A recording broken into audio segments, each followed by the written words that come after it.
What is up, Facebook land? I am so excited. I'm freaking stoked to be finally hosting my own podcast. So welcome to the first ever Two Dates and a Dash podcast. I'm your host, Matt Cubbler.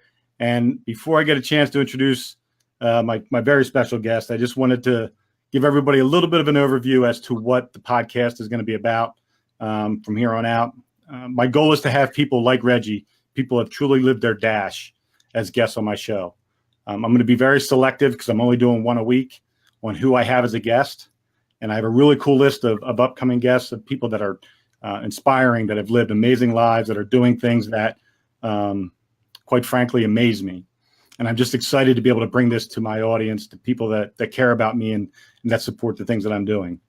For the podcast itself, you can find Two Dates and a Dash podcast on iTunes, on Stitcher, on Anchor, on Google Podcasts, Spotify, Breaker, Castbox, and Radio Public. So if wherever you listen to podcasts, you can find it on one of those platforms. So a little quick intro to my boy Reggie. Reggie Butler is an amazing man, a great friend, and an American hero. He's married to the love of his life. He's got 6 kids, 5 girls and 1 boy, a brand new baby boy who's 5 months old. So he finally hit the lottery and got that 1 boy. Because I was real worried when he said she was pregnant. I'm like, man, 6 girls would be brutal. He's from Oklahoma. He's 44 years old. He's a 25-year Army veteran, the U.S. Army Infantry. He's achieved the rank of Sergeant Major, which it doesn't get any higher than that if you're enlisted. And he's currently finishing up, I hope, his doctorate in business administration, focusing in on leadership. So without further ado, I'd like to introduce my man, my friend, and somebody I admire, Mr. Reginald Butler. Thanks, Matt. Man, thanks for having me on.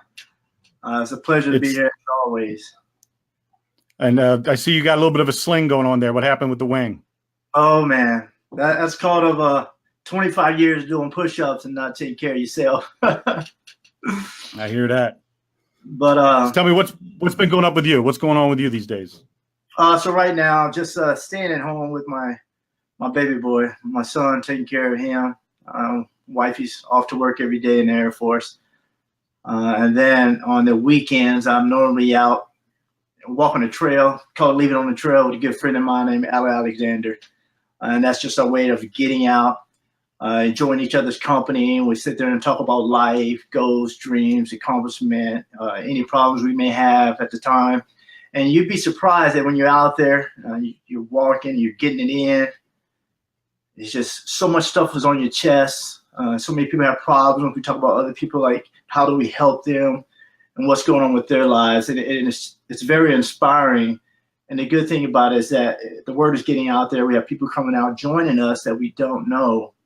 And just to hear their stories and see how we can help them, we actually found out to be more of a, and that's what we enjoy the most. And it's just truly amazing getting out there on the trail and leaving it on the trail. You'd be surprised how good you feel when you do that.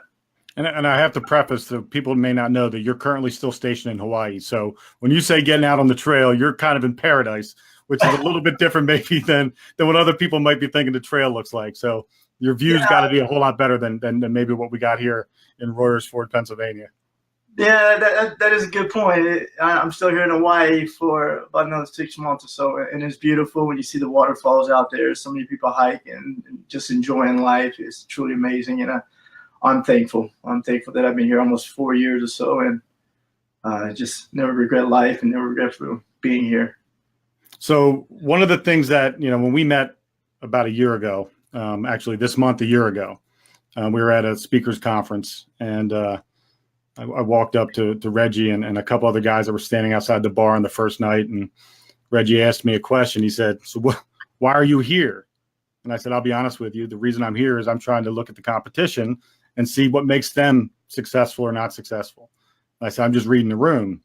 And then Reggie said to me, he goes, you read the room? What do you mean by that? And I said, I'm reading people's body language. And I said, I can pretty much tell personalities from a distance, just watching people interact and their body language. And he asked me to read him and a couple other guys that were standing in our little group.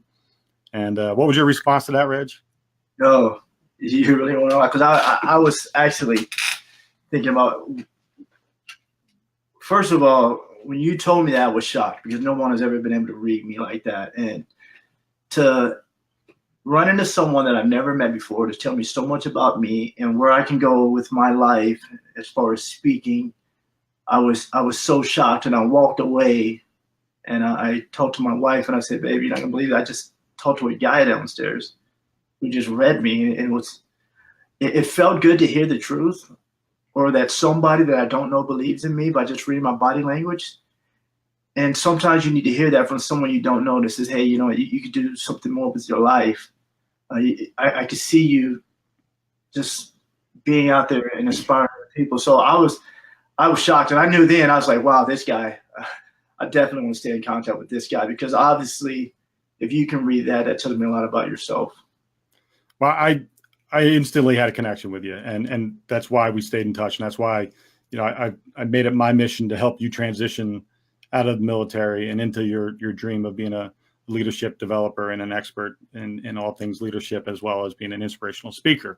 And things I didn't know about you that I found out from you along the way is that you had a pretty significant childhood when it came to having disabilities and things that were holding you back. And I'd love for you to share that with the audience, your struggles and how you overcame them. Yeah, so as you mentioned, I grew up in McAlester, Oklahoma. You never forget where you come from.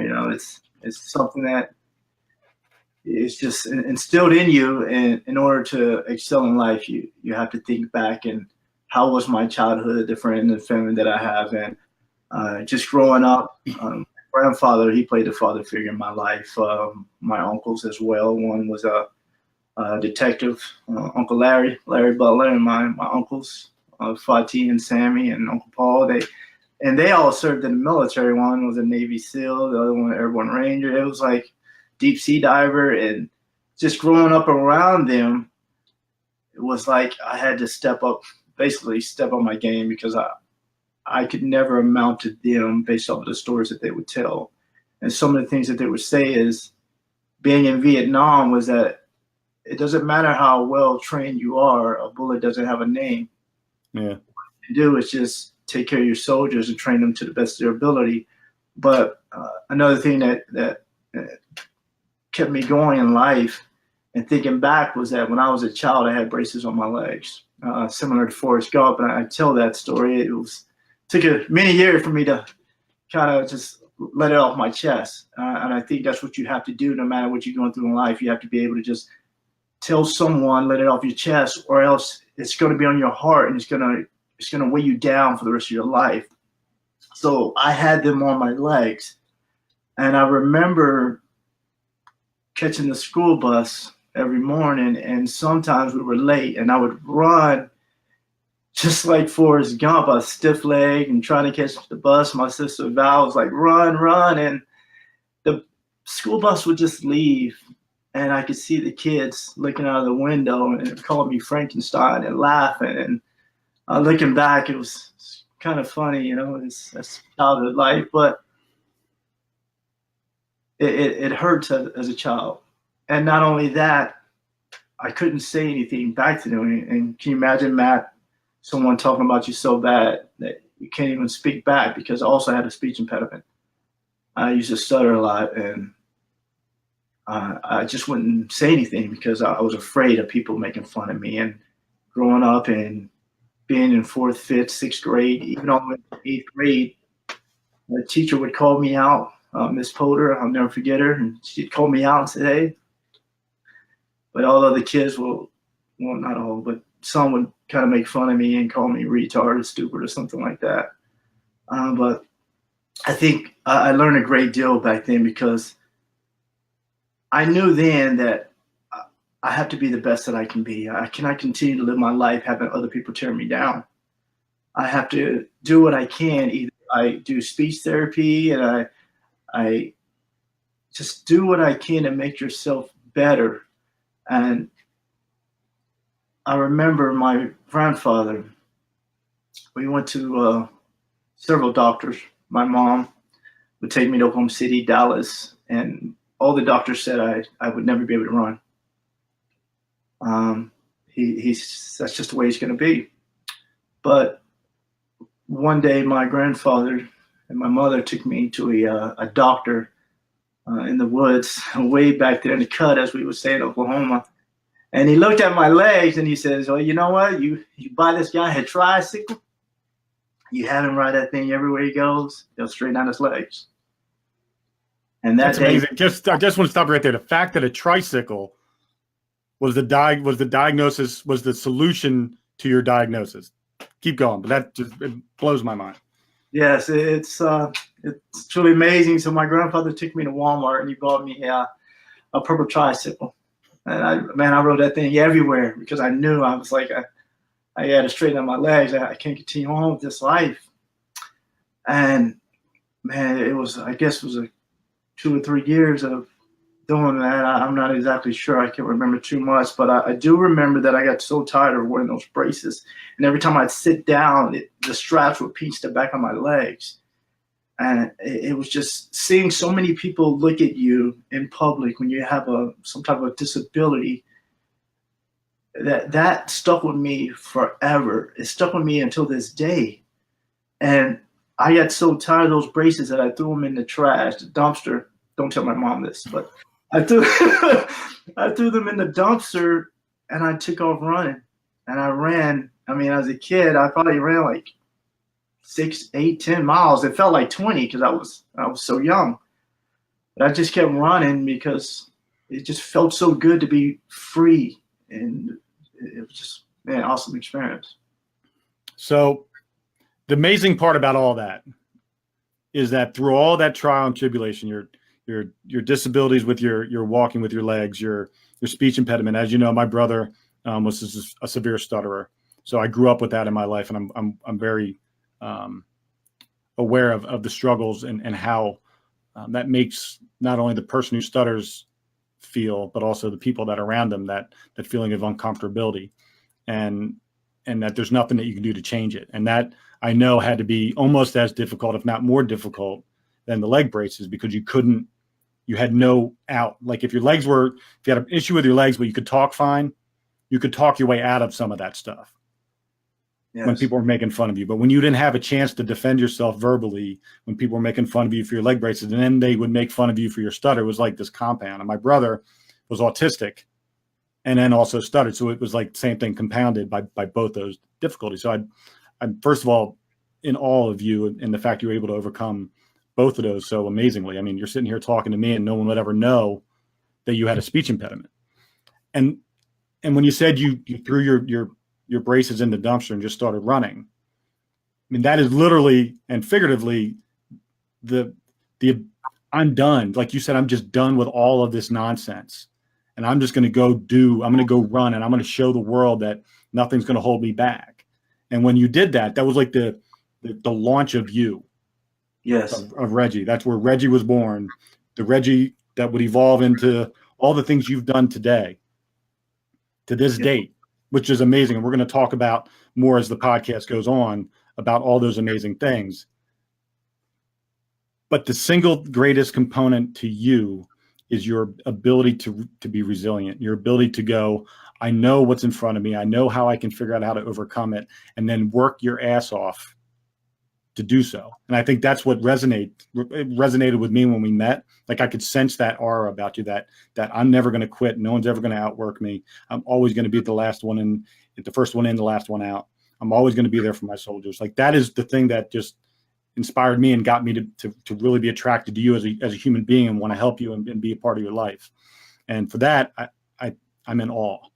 Now, how old were you when you finally shook the braces? How old were you about, do you think? I was probably about 7, 8 years old, I believe. And then how long after that did the stutter start to get under control? Oh, I was probably 8th, 9th grade, 9th or 10th grade. And what did you do? Was there a speech therapy you went to? Was it did they do a procedure in your inner ear or anything like that? Because I know that there was a lot of, back then, people were trying to do different things to cure stuttering. I'm just curious what got you through that. we didn't have the money for all that, man. We worked with what we could get. So I had a teacher, or she was like I guess like a special ed teacher. She would always call me out. Again, Miss Potter is his name. If I could find her today, man, I don't hurt the world. But she would call me out and she would sit me down and I'd have to repeat these words. She'd say like 5 or 6 words. I have to repeat them and I had to go back and forth. And it was several times. I was like, I am so tired, but I want to better myself. So I just kept saying the words over and over. And then she was saying that the words you cannot say due to stuttering, try to find another word in place of that one. And I was like, wow, if I could do that, that would help me out so much. But it was even to the point where I couldn't even say my name.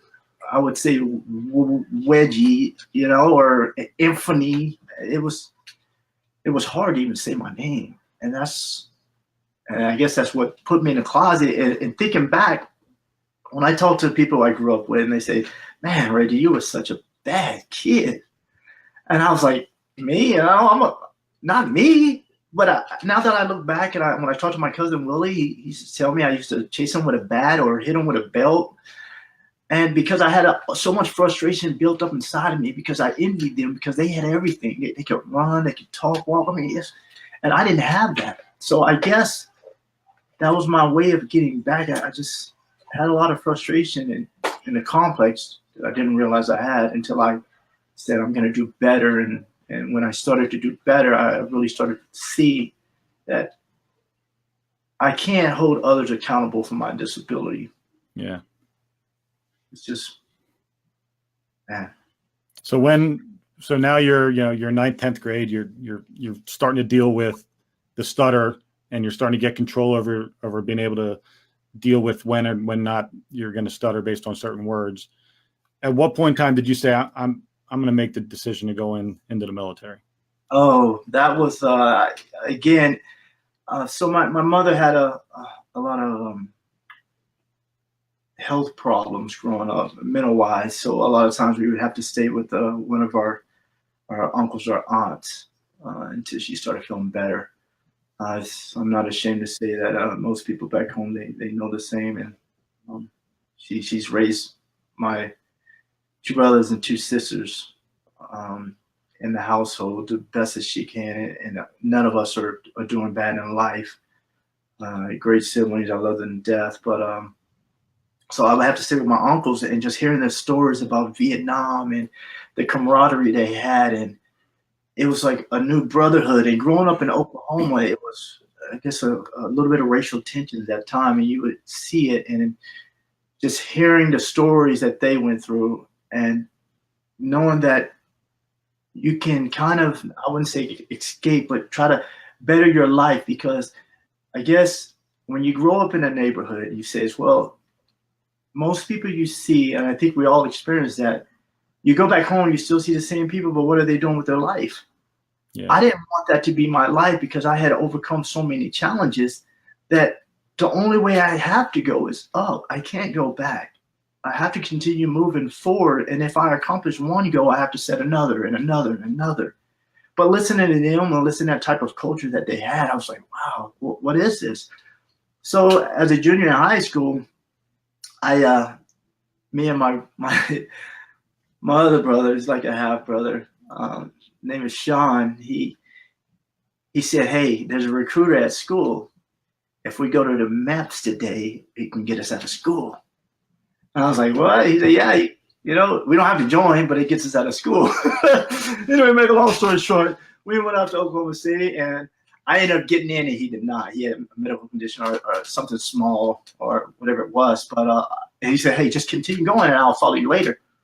So I did. Junior year of high school, that summer, I went off to basic training as an infantry soldier. Came back with the high school, and I ended up going into the National Guard. So I originally joined the National Guard. Little did I know, when I first showed up to my unit on that Saturday morning, which I'll never forget, I just came, I was fresh from basic training. So I showed up with camouflage on my face, I had my rucksack on, I'm ready to get after it, shoot. Orange Charger. Yeah, I was already charging. But then I realized I was the only one that looked like me. And it wasn't an issue initially, but the longer I stayed and hours went by, I started to get treated differently. And they started making up names for me. And it was very hard because I guess I didn't know it was like that. Even in some surrounding towns, that it can be pretty bad if you're not exposed to a culture that I was in a bigger city, not really big, but a bigger town. But I had to deal with that for over a year. And the good thing about it is that I had a lot of college students that was also attending the weekend drills as a National Guardsman, and they would always stick up for me. So when we went to the field, it was rough. They would kind of gang up around me, older guys, and make fun of me so bad. And they would, even though they were young college students, they would always stand up for me. And I was like, you notice a big difference between the times people grow up, and it's not a fault of theirs per se, because it really depends on how you grew up. If you're not exposed to something else, it's hard to see anything else. Right. And that's why I don't stereotype people, because I can't really say anything because I don't know how they grow up. I just know that I can make an impression towards them that could change their view on me or what have you. But after a year, though, those same guys that were talking about me, they had a different impression of me. It was like, hey, man, I thought you were this type or that type. I was wrong, and I ended up changing them, but they also changed me, because now I can bounce back, and I went through a lot, and resiliency really kicked in, which really wasn't a word to me back then. But I've learned a lot from them, and I just took that and put it in my rucksack and said, hey, I'm going to have to use this maybe later on. So those are some of the obstacles that I had to cross at some point.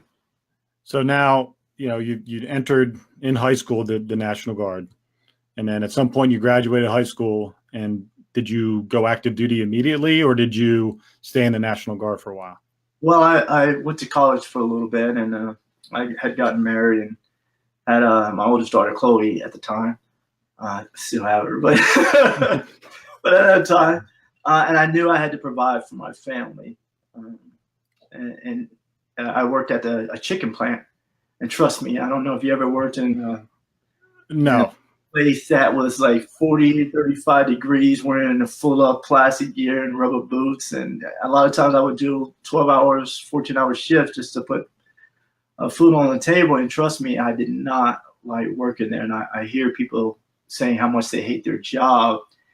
And I just say, at some point, it's just a phase you're going through. And sometimes you have to do it. And the benefits of that will show later. Just never stop and never give up on your dreams. Continue to strive. It's just temporary to put food on the table. That's what we do. And my friend, he always tells me, it's Chris Doja, he's like, hey, man, just remember, life's about the 3 F's. If they're not financing me, if they're not feeding me, if they're not showing feelings towards me, do they really matter? I mean, you have to be a man or a woman, and you have to take care of your own. At the end of the day, do what you can to survive, and then be a great mentor to your followers, to your subordinates, to your family, most importantly. And then I went active duty to provide for my family. And what year was that? That was in 1993, Fort Riley, Kansas, and trust me, it is cold up there. I was at Fort Leonard Wood, Missouri, so I know all about the Midwest cold in the wintertime. Trust me. Oh. So let's before the Facebook Live feed ends, I just want to say, first of all, thank you to everybody that started watching us on Facebook Live. This is an experiment. The first part of this episode, for the first episode, I'm trying to determine whether or not 20 minutes and then having people go to the podcasts to subscribe and download is a good plan or not. Thank you so much for tuning in and watching and sharing in the beginning half of this podcast. If it ends prematurely while we're in the middle of a conversation, all you have to do is wait till tomorrow morning and you'll be able to go and listen to the rest of the podcast on iTunes or Spotify or anywhere else that you listen to podcasts. So Reg, back to you. You're now going into active duty in 1993, and you're in the infantry. And what unit were you assigned to first? What was your first duty station, active duty? I was in 116 infantry. And at Fort Riley? At Fort Riley, and I tell you, that was the best times of my life because there was a lot of old Vietnam vets still serving. So you got the no joke, the real type of combat killers, and wow, they really taught me some hard lessons. But the thing I remember most is that they took everything serious. It was more of leadership than likership. It was more of them leading by example. And man, I'm telling you, they would run you to the ground. You're up there calling cadence, and it just motivated you every single morning. I get out there and rock steady. I'm telling you, it just like right now, my adrenaline is pumping so much because those are good times. And even nowadays, it's good, but it's just so much work in it that you have to be willing to go the extra mile to provide that motivation to your soldiers, whatever it is. A lot of guys go in the military. I was a 4-year guy. I got out after 4 years. I would have been a career guy had there was situations back then. I got out in 93. They'd cut a lot of the MOSs in half. Intelligence, which is what I was in, was one of them. And promotion points were through the roof. I would have had to have had a 4-year degree in order to get E5. And I was E4 promotable for over a year and a half. So I ended up getting out because I knew I wanted to be a cop. But there's some people that get into the military because they're escaping something. There's some people that get into the military because they're looking for something. And there's some people that stay in the military because they found something. They found what makes them tick and what drives them to be great. And it takes a special human being to do 25 years in the military. And one of the things I noticed from the guys that I served with that were career guys that I knew were going to be in forever, or were already the older guys that had been in 18, 20 years when I was an E2, that mentored me and showed me how to be a soldier. There's something intrinsically amazingly valuable about being around people like that allows you to almost absorb their greatness. And a lot of my leadership qualities and things that I've learned and that I'm imparting on other people, I learned from guys that were E6s and E7s that were 16, 17, 18 years on the job, intel, all different kinds of backgrounds that shared with me their wisdom on how to be a soldier and how to be a leader and how to sacrifice and put yourself in the needs of others before yourself. And I sensed that quality in you immediately. And over the time from 93 up until say 2004, which is a year that you'll never forget, I'm sure. What was your military career trajectory like? Started off, what rank did you go in active duty as? So I went in as a specialist E4 when I first came in active duty, and then a year later, I pinned on the stripes of corporal and placed in charge of some soldiers. And then I went off to Fort Benning, then Germany, then I went off to Fort Hood. I have accomplished several schools in between then, the Ranger course, Bradley Master Gunner course, and just try to do everything and all the skills and all the training I could get in order to survive in combat if I ever had to go. It wasn't to walk around and say, hey, look at me, look at who I am, look what I wear on my chest, I'm this, I'm that, because at the end of the day, life is not about what you do. It's about what are you giving to others. Better to give than it is to receive, and I truly believe that. So I wanted to gain any type of training that will help me to survive in combat, and not only that, I wanted to share that with my soldiers or my peers or anyone that I was in the vicinity with, because it doesn't matter if they're my soldier or someone else's. If I'm going to combat, then I have to be able to help them and them help me. So that's what I did. And in 2004, I went to 25 Cav there at Fort Hood, Texas. My battalion commander was now Lieutenant General Gary Valesky. Great mentor, great person overall, great general. And I took over as a platoon as a platoon sergeant. And at that time, I think I had like 3 platoon leaders. I worked with all great gentlemen, love them to death. And I knew at that point, the first thing you have to do as a leader, and knowing my background, was you have to build a team. Because it doesn't matter what rank you are or what position you hold. If you're the highest person in your organization, it doesn't matter if you don't have the respect from your lowest ranking soldiers or your lowest subordinates. So I know that it's not about the rank that I wear on my chest. It's about who I am as a person. And I have to get them to show that I care so that they would care about me. So I always trained them to the best of my ability, because I knew that if something ever happened, I can't look back on life and change that. So in 2004, early March, I deployed to Sadr City, Iraq, with, at the time, Lieutenant Colonel Valesky. And it was a small element. We went as the advance party, kind of drive around the city, get to know what we have to do before we bring in the main element. It was now April 1st, 2nd or so, that the main element, our mass majority of folks or soldiers came. So we had already did patrols around the city. And when they came in, they were pretty excited, because Sadr City, even though it's like New York at 5 o'clock, there's so many people. We knew we had to rebuild the city, and there was like one incident before we got there. So it was like great. We never thought anything would happen. So when they got there, we were driving around. That was good, having a good time.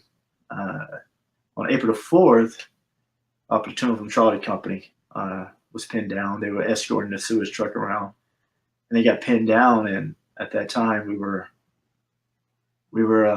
at the DFAC eating chow, eating food, should I say? And we got the call there was a platoon pinned down. We need to go ahead and cordon off the area, get them out of there. So that was the day of TOA, basically like a change of mission, a changeover, where we didn't have our radios.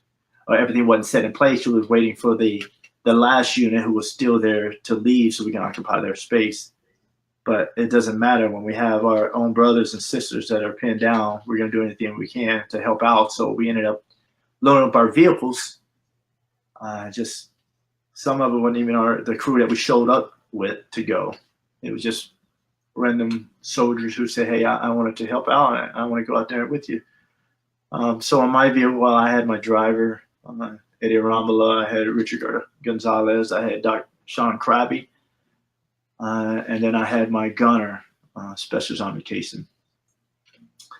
And a little bit about Army Cason is that this guy's this guy was like rock solid, hard charger, but he didn't take no mess from anyone. Sometimes you have to put him in this place. Hey, you can't talk to people like that. Calm down. He's one of those guys who love to work out in the gym and pump people out. You're like, hey man, calm down. I got it.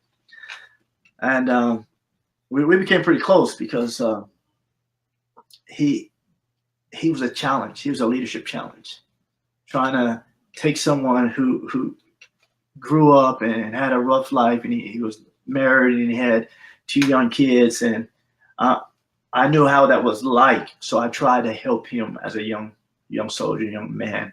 It's my way of giving back. But anyway, we left the gate, and we started driving down the main route, and there was no one there. It was empty. Imagine New York City at 5 o'clock being empty. I don't think so. Wow. So he started observing the town and looking up at the rooftop, and next thing you know, he started shooting. And I was like, "What are you shooting at?" And he said, there's people shooting at us from the rooftops.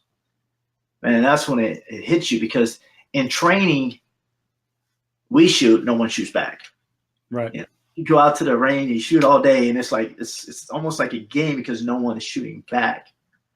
But at this time, people are shooting at you, and it becomes real. And I know that it's your adrenaline is pumping. So we continue on down the route and make a right. We get to a stop. Didn't know what was going on. We didn't have very good communication.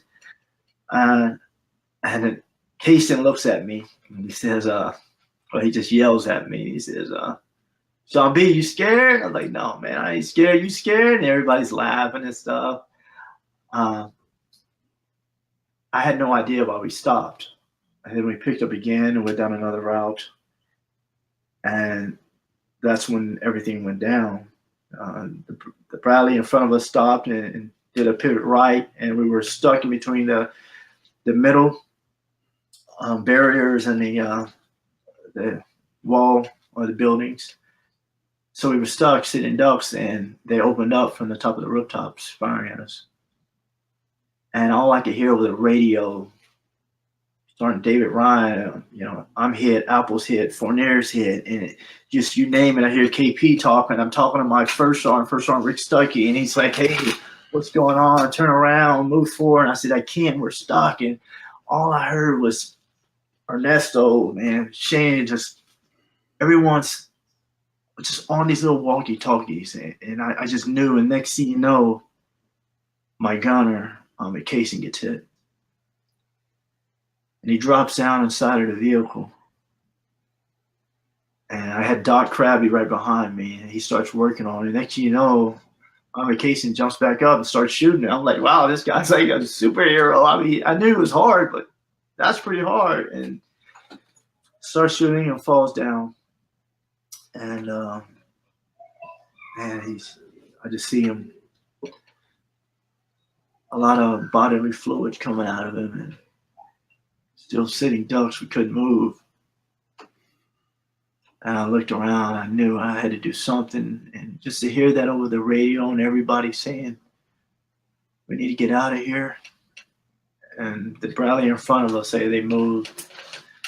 And that was it. That was a chance for us to get out of the city and seek medical attention.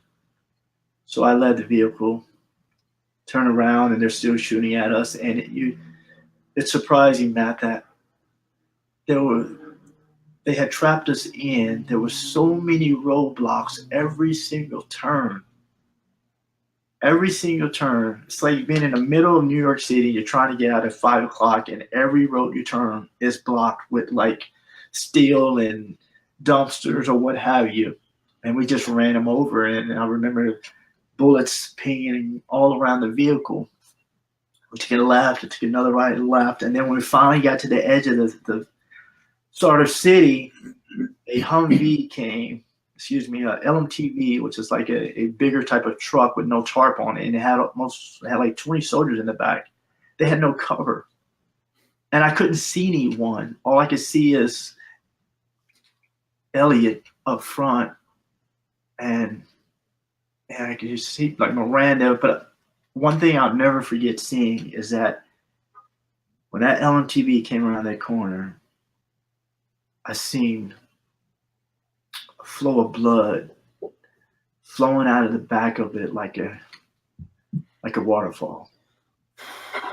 And I will never, ever forget that. We got back to the camp, and we pulled up in front. We got into camp, and they had no idea what was going on. And I looked to my right, and I seen the maintenance shack, and I yelled at Fur, and I told him, Derek Fur, I said, hey, we need some help. Get over here. We got to the aid station. I ran inside. They came out. It's like when you're in combat, you think that it's us handing it to them, not the other way around. But that's life, because they're trying to live just as much as we're trying to live. And I remember Sergeant Ryan coming up to me. He was covering his eye because he had shrapnel in his eye, and seeing they pulling all the soldiers out. And oh man, Schuler was hit, and so many people were hit. Emmett. I mean, it was wow. And I looked at Case, and they were bringing him out, and I said, "You're gonna be all right, man." And he gave me the thumbs up. And later that evening, the Black Hawk helicopters, Medevac, they flew in, and they were trying to get everybody out. And Colonel Valescu was walking around and checking on all the soldiers. And at the same time, there was more soldiers going out because we still had that one platoon still penned down. And that evening we lost, man, over 70 soldiers or so. They say 53, 70 something. It was so many, it was hard to count. It was almost like it was your worst nightmare. You're wondering, like, is this really happening? It's got to be a dream. There's no way something like this would happen. And after that, we kept going out. The next day we went out. The next day after that we went out. And we fought every single day for 90-something days straight.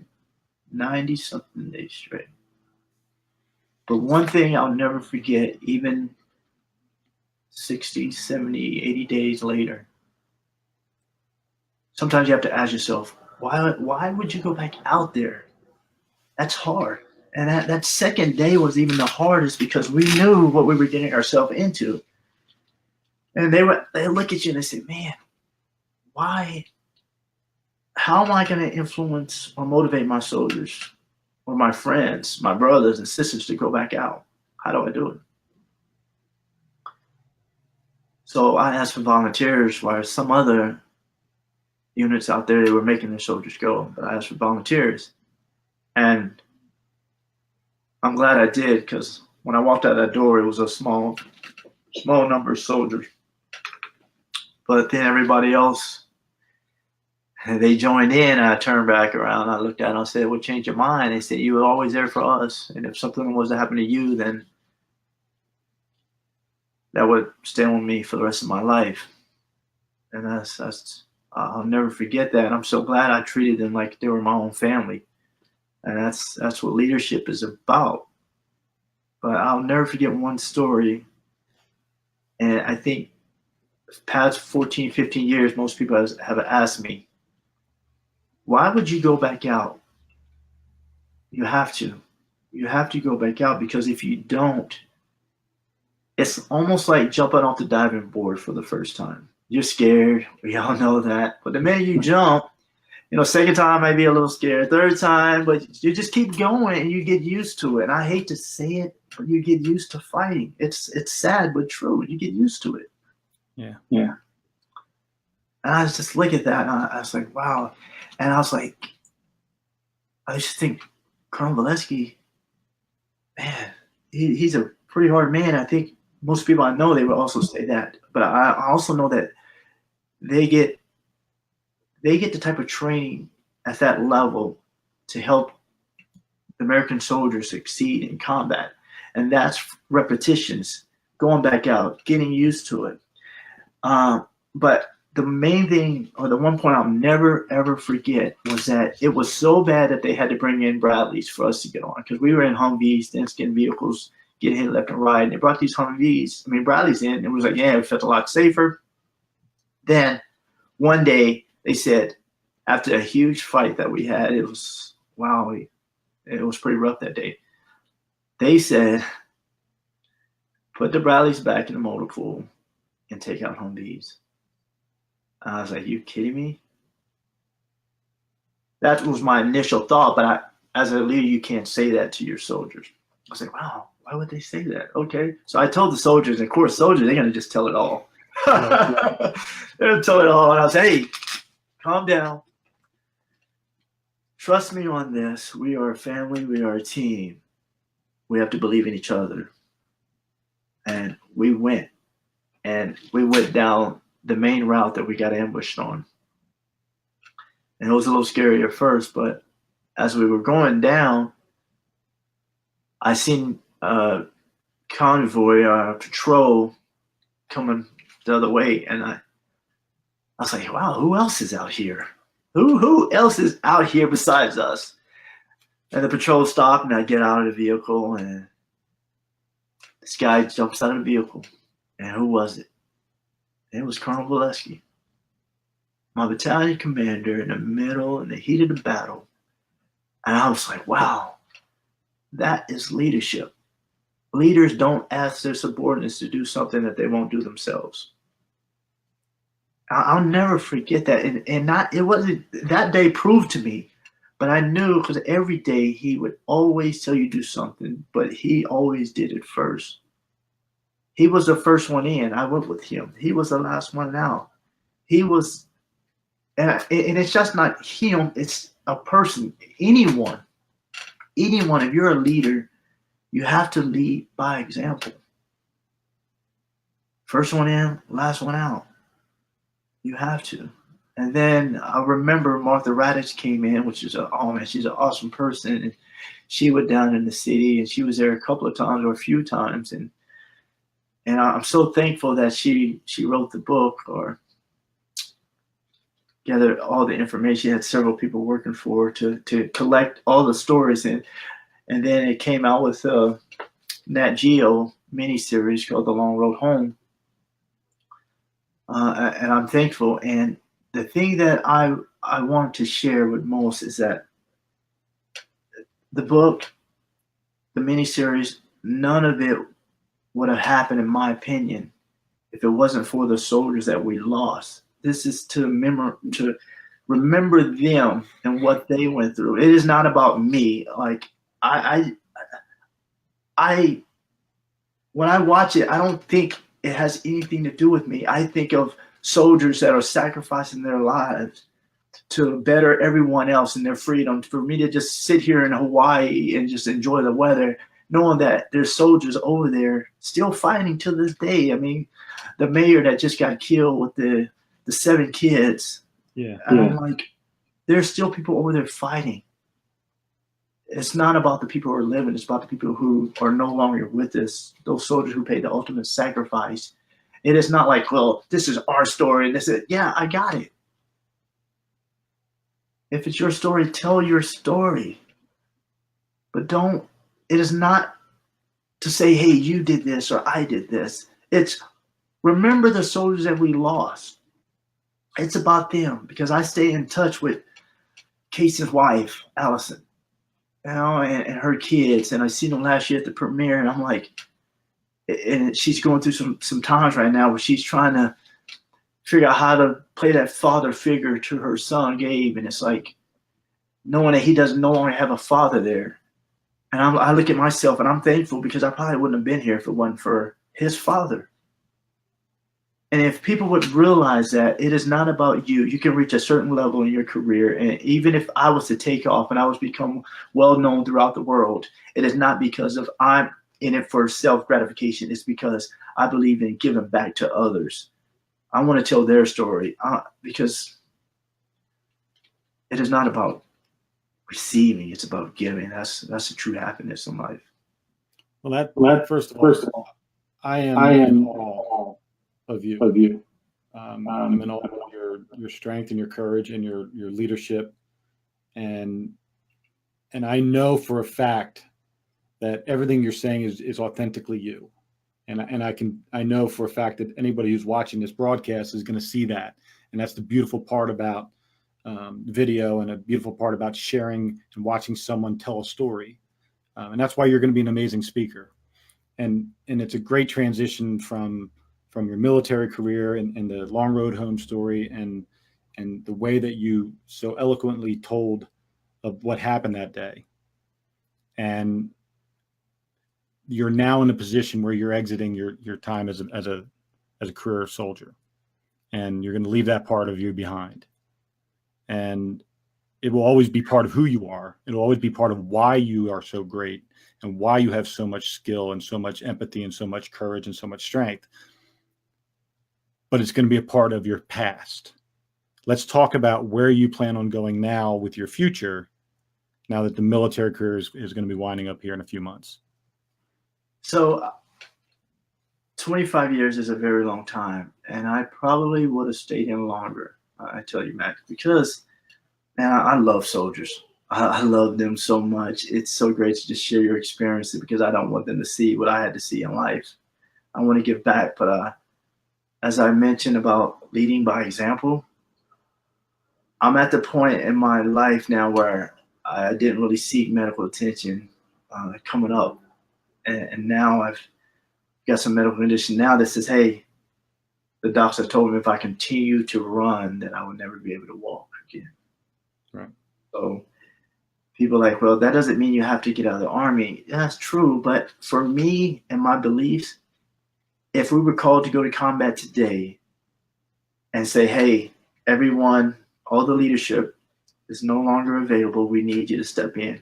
I can't lead from the front. I can't shoot, move, and communicate and be the first one at the top of that hill, no matter wherever, we get the call. So I was like, I need to take my passion somewhere else. I want to take it out in the civilian world. I just want to speak to inspire them. I want to inspire them to accomplish their dreams and goals and everything. It's just a passion of mine, because I know so many people right now who are. There's always one snafu. I have no idea what's going on. Okay. All good, brother. All good. That's what premiere episodes are for. Yeah, right. This happened on like some CNN or in the White House press. Right. There's somebody going, God damn it! I'm glad. Whose cell phone is that? I'm just glad it was like a normal ringtone. Oh, if you would have had like "Baby Got Back" like my wife's ringtone is, yeah, that would have been a little bit more embarrassing. Yeah, exactly. Or "Let's Get It On" by Marvin Gaye. That's that's your ringtone. It tells a lot about the person's ringtone. Yeah, it really does. So back to the comments at hand, that you want to go out into the civilian world because you feel that now is the point, because of you're not going to be able to lead the way that you want to lead as a soldier and do all the things that you would expect yourself to do because of the physical issues you have now. Now you're going into the civilian world. And how do you plan on making that same level of impact that you had as a soldier and as a leader of men? How do you plan on making that transition into the civilian world and doing the same thing for people that are not soldiers? Well, I want to get my message out that even though you may have some challenges, that doesn't mean you have to give up. You just keep pushing forward. You got to have passion for what you do. I know so many people who are working at a job, they can't stand to be there. You see it on their face and it hurts to see them. Or when you go into any restaurant or fast food and the way you're treating, like, if you don't like your job, do something else. Obviously, this is not your passion. I got it. I got a comment yesterday saying, hey, passion don't pay the bills. That's true, but don't mean you give up on your passion. You only there temporarily. Whether you're working at McDonald's, it's just temporary to get to where you need to go, but still focus on yourself. And I want to go out there and speak and tell people that you can do it.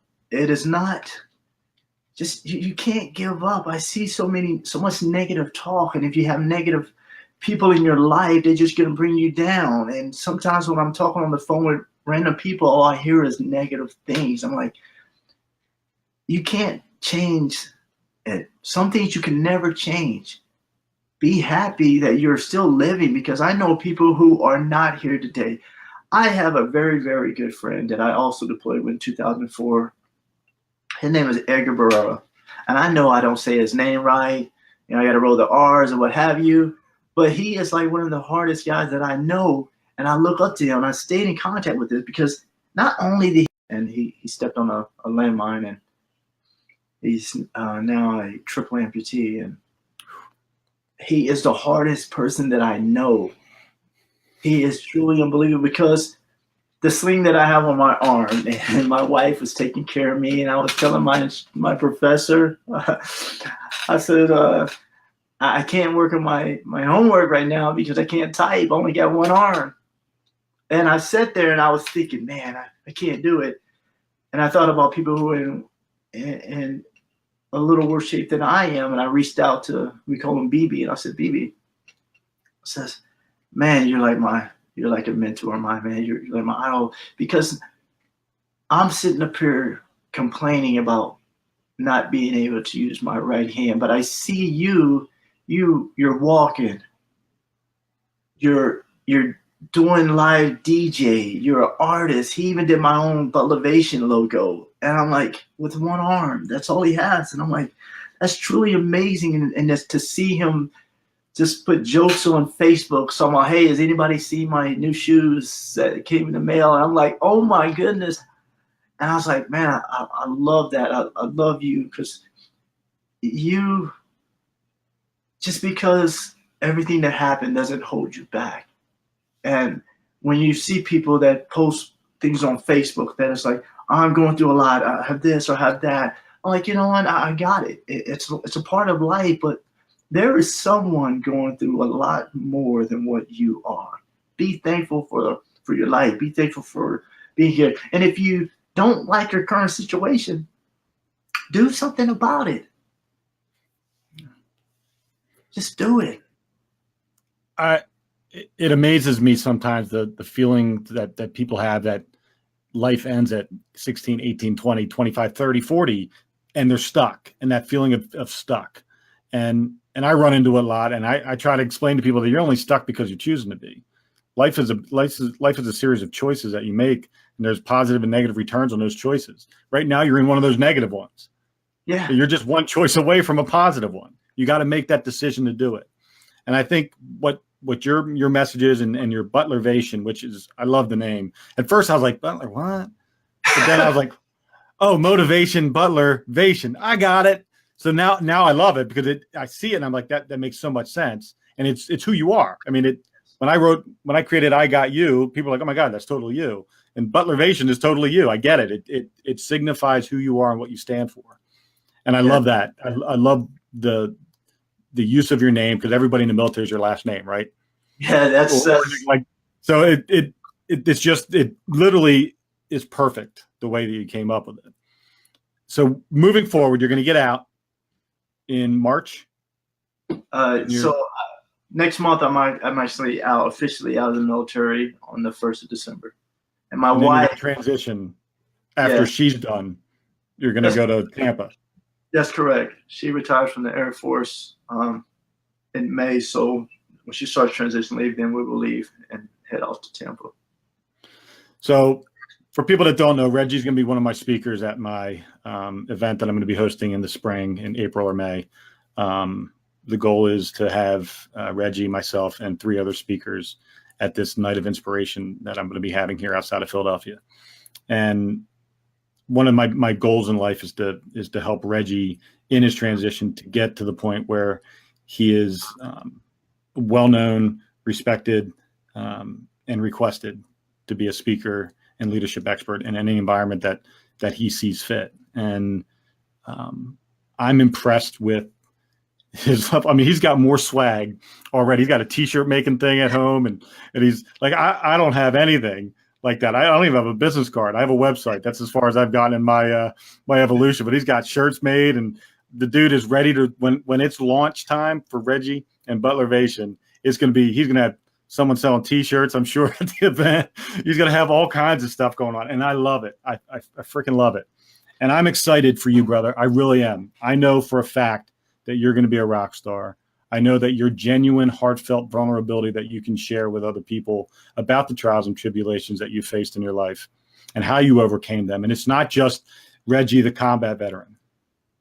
It's Reggie, the molder of men. Reggie, the kid that stuttered and wore leg braces. Reggie, the husband and father of 6 children.